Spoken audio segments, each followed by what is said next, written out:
2026 সালের নির্বাচনের পর পশ্চিমবঙ্গে বিজেপি সরকার ক্ষমতায় আসার পর আজ 100 দিন সমাপ্ত হয়েছে।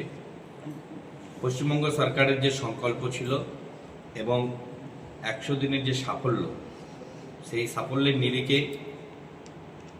যে কর্মসূচি এবং যোজনাগুলো সরকার রূপায়ণ করার কথা দিয়েছিলেন, সেগুলো সব ক্ষেত্রেই সরকারের পক্ষ থেকে কার্যকর শুরু হয়েছে।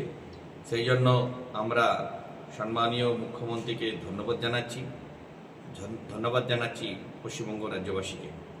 আপনারা সকলেই জানেন, অন্নপূর্ণা যোজনায় মহিলাদের দেওয়া হচ্ছে মাসিক 3000 টাকা আর্থিক সহায়তা। রাজ্য জুড়ে চালু হয়েছে মহিলাদের জন্য সরকারি বাসে যাতায়াত করার জন্য বিনামূল্যে যাতে যেতে পারে, সেই জন্য মহিলাদের ছাড় দেওয়া হয়েছে। নারী নিরাপত্তায় গঠিত হয়েছে দুর্গা সুরক্ষা স্কোয়াড। মাতৃবন্দনা যোজনায় গর্ভবতী মহিলা এবং সুখী মায়েদের জন্য 21,000 টাকা করে দেওয়া হচ্ছে। এই সমস্ত প্রকল্পগুলো কাজ শুরু হয়েছে এবং যারা উপভোক্তা এবং পশ্চিমবঙ্গবাসী মহিলারা এই সমস্ত ক্ষেত্রে সুযোগ সুবিধা তারা পাচ্ছে। দ্বিতীয়ত, 1 অক্টোবর থেকে সরকারি কর্মচারীদের যে ডিএ ভাতা যে 20% বৃদ্ধি করা হয়েছে, সেটা অক্টোবর থেকে কার্যকর হবে এবং কয়েক হাজার শিক্ষক থেকে আরম্ভ করে রাজ্য সরকারের কর্মচারী তারা এর থেকে উপকৃত হবেন। আশা এবং অঙ্গনওয়াড়ি কর্মীদের সাম্মানিক বেড়েছে মাসিক 5,000 টাকা।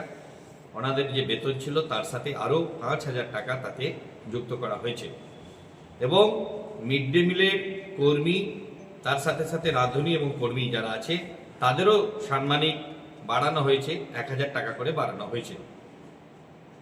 এই সমস্ত ক্ষেত্রে যে ভাতা দেওয়ার কথা বলা হয়েছে সেটা অক্টোবর থেকে চালু হবে, বাকিগুলো আর শুরু হয়ে গেছে। সেক্ষেত্রেও উপভোক্তারা আর রাজ্য সরকারের যে সংকল্প ছিল তারা তার থেকে উপকৃত হচ্ছে। এছাড়াও রাজ্য জুড়ে আয়ুষ্মান ভারত যোজনায় উপভোক্তারা পাচ্ছেন এককালীন 5 লক্ষ টাকা পর্যন্ত বিনামূল্যে চিকিৎসার সুযোগ। সেই পরিষেবা আর চালু হয়েছে আয়ুষ্মান যোজনা। হাসপাতালে দালালি চক্র ভাঙতে স্বাস্থ্য ভবনে চালু হচ্ছে বিশেষ কন্ট্রোল রুম, সেটা চালু হবে। নিউ টাউনে গড়ে উঠবে 2,000 কোটি টাকার ব্যয়ে 2,000 শয্যা বিশিষ্ট মাল্টিস্পেশালিটি হাসপাতাল, এটা ঘোষণা করা হয়েছে, এটা চালু হয়ে যাবে, শুরু হয়ে গেছে।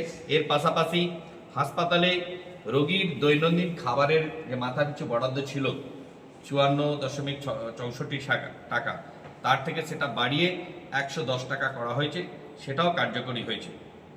তো স্বাস্থ্যর ক্ষেত্রে যেভাবে কাজ শুরু হয়েছে তাতে করে পশ্চিমবঙ্গবাসী অনেকভাবেই উপকৃত হবে এবং হচ্ছে।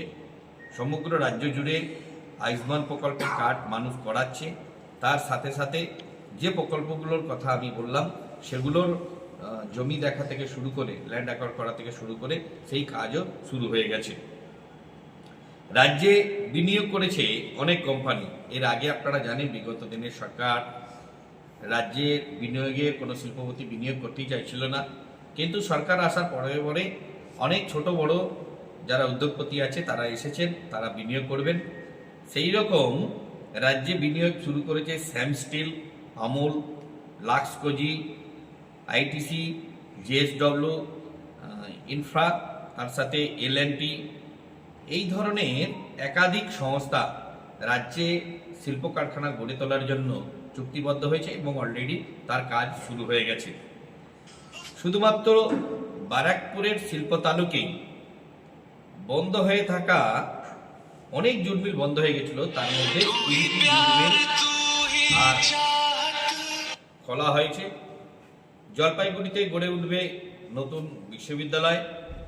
তথ্য প্রযুক্তি, ফার্মা এবং লজিস্টিক সহ বিভিন্ন ক্ষেত্রে তৈরি হবে নতুন কর্মসংস্থান। এদিক থেকে পশ্চিমবঙ্গের যে শিল্পপতিদের অনীহা ছিল সেটা দূর হয়েছে।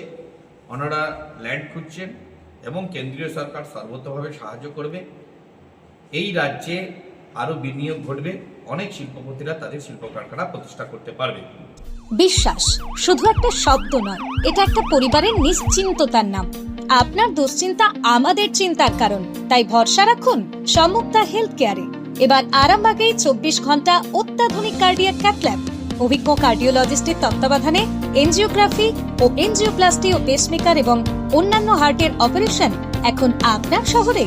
আরামবাগের সর্বপ্রথম NABH মান্যতাপ্রাপ্ত নার্সিং হোম এবং NABL মান্যতাপ্রাপ্ত প্যাথোলজি এবং আয়ুষ্মান ভারত প্রকল্পের সুবিধা প্রদানকারী নার্সিং হোম সম্মুক্তা হেলথ কেয়ার।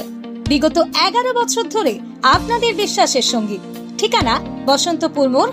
আর কলকাতায় 10টি গুরুত্বপূর্ণ রুটে যেখানে নাইট সার্ভিস বাস চলাচল শুরু হয়েছে, গুরুত্বপূর্ণ রুটে কলকাতা থেকে রাত্রি মানুষ যাতায়াত করতে পারবে, যাতে নিরাপদে যাতায়াত করতে পারে তারও ব্যবস্থা করা হয়েছে।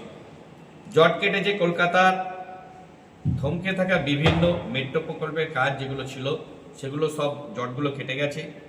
দুর্গাপুর, আসানসোল এবং শিলিগুড়িতেও ঘোষণা করা হয়েছে, নতুন মেট্রো প্রকল্পের কথা ঘোষণা করা হয়েছে, সেগুলো রূপায়ণ করা হবে।